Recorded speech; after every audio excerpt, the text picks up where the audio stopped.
Alhamdulillah, salatu wassalamu ala rasulillah, la hawla wa la quwwata illa billah.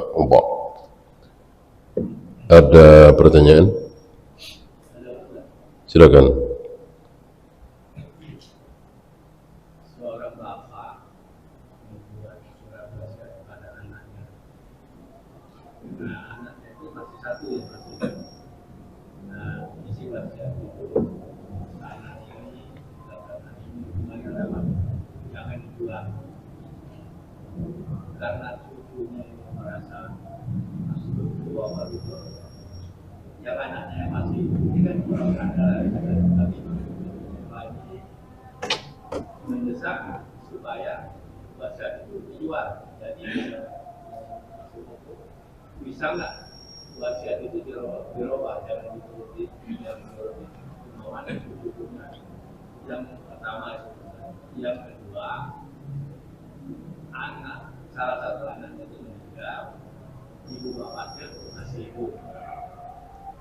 Nah, pertanyaannya, anaknya itu mendapatkan warisan apa tidak?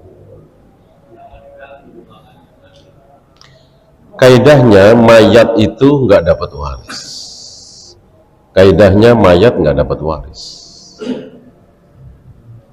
Tidak seperti apa yang ada di fatwa waris Departemen Agama ya, mayat dapat waris. Yang benar tidak dapat. Ya. Misalnya saya meninggal, saya sudah punya anak-anak ya. Saya meninggal, ayah saya masih hidup. Saya meninggal duluan. Tentu saya tidak dapat waris dari ayah saya masih hidup. Nah, setahun kemudian ayah saya meninggal. Apakah anak-anak saya dapat? Enggak. Kecuali saudara-saudara saya, kakak adik saya udah nggak ada semua. Kan cucu terhalang oleh anak. Ketika masih ada anak, maka cucu tidak dapat. Cucu terhalang oleh anak. Ya. Kemudian tentang wasiat, wasiat yang batil, wasiat yang menghalangi hak seseorang tidak boleh diamalkan. Ketika seseorang meninggal, maka detik itu hartanya punya siapa? Tentu punya ahli waris. Nah, ketika punya ahli waris, ya terserah ahli waris. Mau dijual, mau dipakai, mau diapakan, terserah ahli waris. Jadi ini kaidah lagi bahwa calon mayat tidak berhak mengatur waris, gitu ya. Kan sudah ada aturannya waris. Istri dapat sekian, suami dapat sekian, anak dapat sekian, ayah ibu dapat sekian, kan sudah ada aturannya. Maka calon mayat ini nggak boleh ngatur. Kalau dia mau memberikan wasiat, ya wasiat yang tidak batil. Wasiat untuk tetangga boleh, wasiat untuk teman boleh, wasiat untuk ahli waris tidak boleh, kecuali yang sifatnya bukan harta ya. Apalagi sebuah kebaikan sunnah. Nanti kalau ayah meninggal jangan sekali-kali ditahlilkan ya. Nanti kalau ayah meninggal jangan dikubur di masjid seperti si A si B itu. Ini bagus, boleh. Apakah dengan penjelasan tadi bahwa ketika kita sholat, puasa, sedekah dan seterusnya merasa lebih baik dengan mereka yang tidak melakukan ketaatan kepada Allah? Ya, untuk hal itu. Orang dia nggak sholat, kita sholat, alhamdulillah kan, kita lebih baik. Tapi kita nggak tahu hal lain. Dia sangat berbakti kepada ibunya, sementara kita jarang nengokin ibu. Padahal dekat, cuman di Bogor misalnya, datang setahun sekali. Sementara si fulan ini yang jarang sholat ini, luar biasa. Dia suapin ibunya, dia urus ibunya, dia cebokin ibunya yang sudah tua renta. Ya, ini pun jalan menuju surga, ya kan?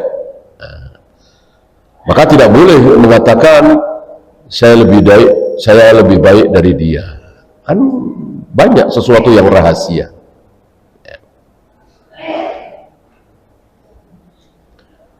Bagaimana bila kita ibadah berharap wajah Allah tapi juga mengharap janji Allah, semisal silaturahim, dipanjangkan umur? Boleh, karena ini memang janji Allah kan.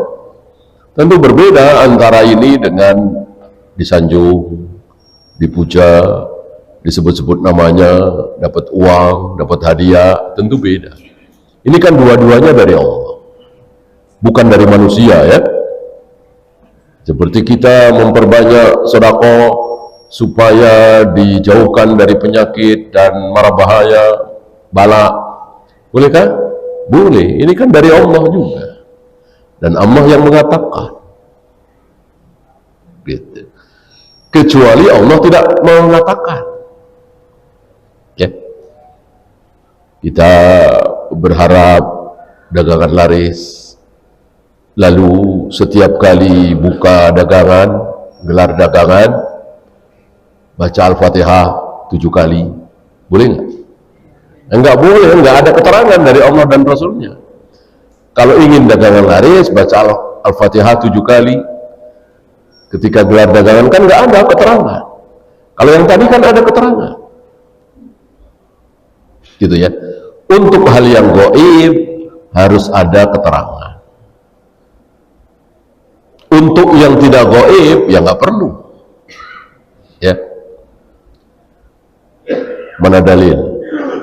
Kalau pengen dapat duit itu harus kerja dulu. Mana dalilnya?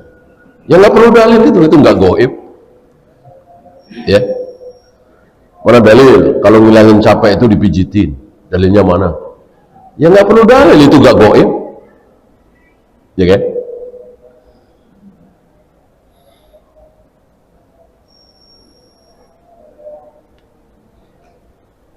Adakah doa saat menguap agar tidak ditertawakan setan? Saya tidak tahu ya. Yang ada kan bersin, alhamdulillah. Ya.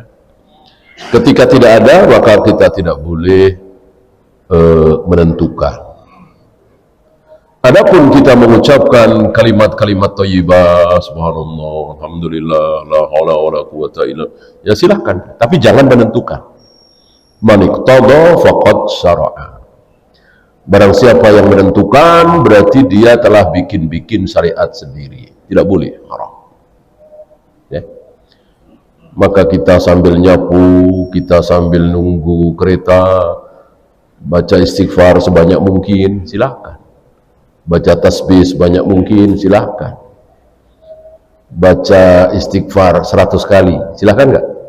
Nggak boleh. Berarti kan menentukan 100, nggak boleh. Jangan hitung.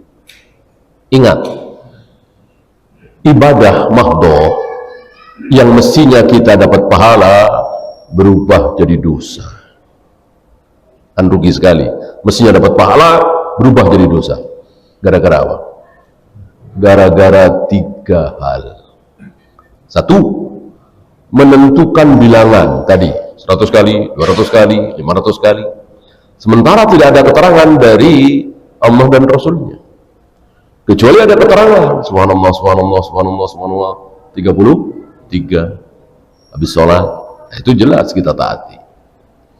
Yang kedua, waktu, ya. Setiap jam sekian saya akan baca ayat kursi. Setiap sore saya akan baca anu. Setiap pagi saya akan baca anu. Setiap hari anu saya akan, nggak boleh. Kecuali ada keterangan dari Nabi SAW. Bilangan, waktu, satu lagi, tempat. Tidak boleh kita menetapkan tempat untuk ibadah. Saya sholat harus di sini, saya baca Al-Quran harus di sini, saya istighfar harus di sini. Tidak. Bilangan, waktu, tempat tidak boleh kita tentukan. Wallahu a'lam. Ya, itu saja. Subhanakallahumma bihamdika asyhadu an la ilaha illa anta astaghfiruka wa atubu ilaik. Assalamualaikum.